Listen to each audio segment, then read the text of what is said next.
Let's jump right into this. Today, we're unpacking a genuinely wild, sprawling political and historical narrative coming from a channel called Promethean Updates.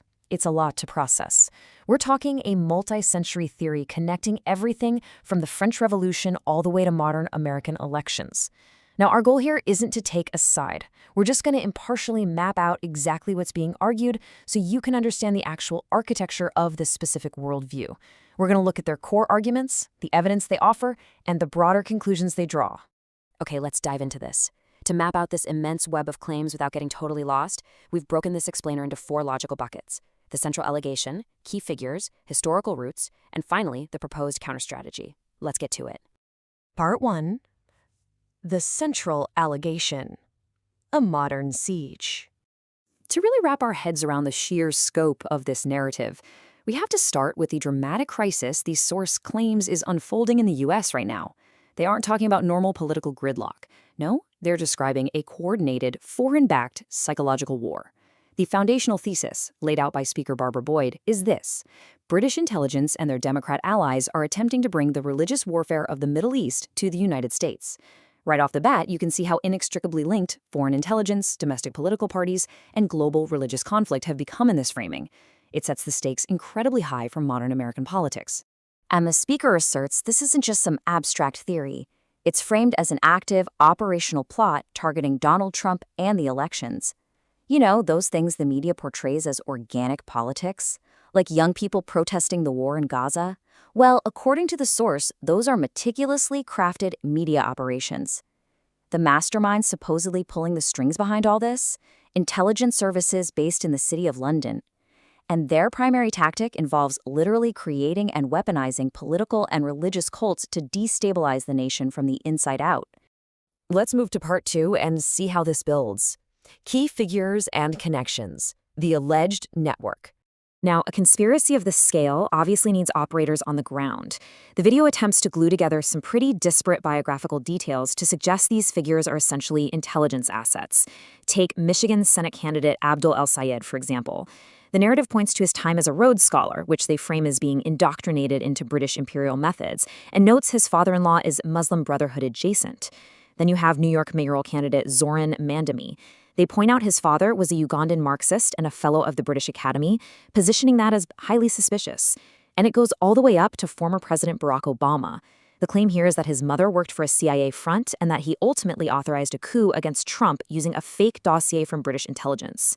The goal is to paint these men not as independent politicians, but as controlled assets. But wait, how does it all connect? Interestingly, George Soros is presented as the ultimate connective tissue in this worldview. And he isn't just framed as a wealthy megadonor, but explicitly as a British intelligence agent. The source argues his funding for causes like open borders or green energy is actually putting the theories of Italian communist Antonio Gramsci into practice. It is genuinely fascinating how the overarching claim positions Soros as funding local candidates to execute a deliberate communist campaign, all designed to completely destroy Western civilization from within. So this brings up a massive question. How on earth does someone justify connecting a local mayoral race in New York or a Senate race in Michigan to centuries-old geopolitical intelligence operations? It's a huge leap. And it's a leap that requires a very specific, highly reinterpreted version of world history to back up these modern-day accusations. Which leads us to part 3, tracing the historical roots, the centuries-long web.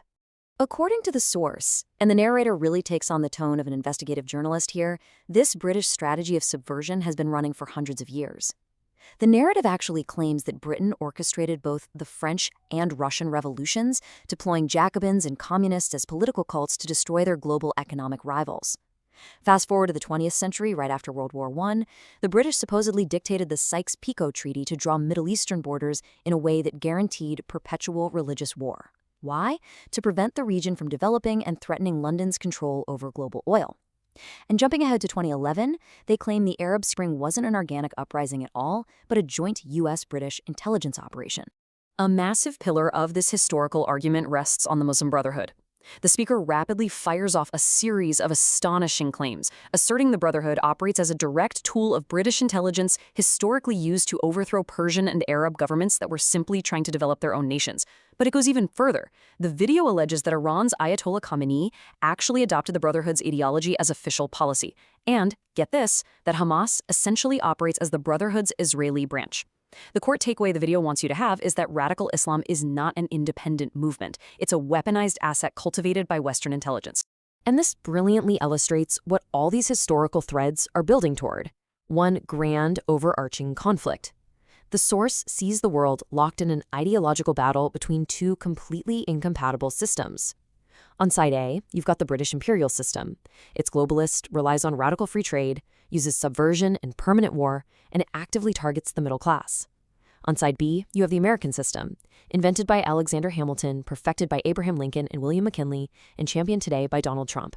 This system is described as being laser-focused on robust, productive, physical industry. Let's look at how they think this plays out today in Part 4, the proposed counter-strategy, Trump's response. So, if this massive globalist intelligence network is truly trying to destroy the United States, how does the source propose fighting back? Well, the video outlines a very specific foreign policy strategy attributed directly to Donald Trump meant to neutralize this Middle Eastern religious warfare. Step 1 is deliberately avoiding an all-out military war with Iran, which is exactly the war the globalists supposedly want. Step 2 involves utilizing the Treasury Department to run a starvation campaign of sanctions against the Iranian economy. Step 3 is securing the Strait of Hormuz via U.S. Navy operations. And finally, working with Gulf allies to build massive underground pipelines. The idea is that this would eventually make the strait completely obsolete as a threat, totally cutting off the globalists' leverage. But this grand geopolitical narrative also hits very close to home. The response isn't just foreign, it's heavily domestic. Wealth, industry, and local production are framed as the absolute ultimate antidote to globalist manipulation. To truly defeat what the video calls the death cult culture of the globalists and their communist partners, America can't just rely on offshore manufacturing. The ultimate defense against this subversion is a massive revitalization of the American system, specifically rebuilding the industrial platform into a highly productive, nuclear-powered economy of the future. So the crucial point is, how is this battle actually being fought day to day? The video warns viewers about cognitive warfare. They define this as the manipulation of the human mind, literally calling it the most powerful weapon of mass destruction in existence today. According to the source, this is exactly why these imperial enemies fight tooth and nail to control modern media and push psychological operations online. They're trying to trick the public into supporting their own destruction. Which leaves us with a fascinating yet kind of unsettling question to ponder as we wrap up this explainer.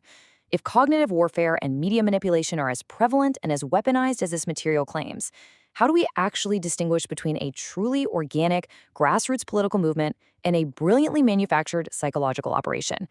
It's a huge question about media literacy and the very nature of truth in our modern landscape. Thanks so much for joining me to untangle this complex narrative today. Keep asking questions, and I'll catch you in the next explainer.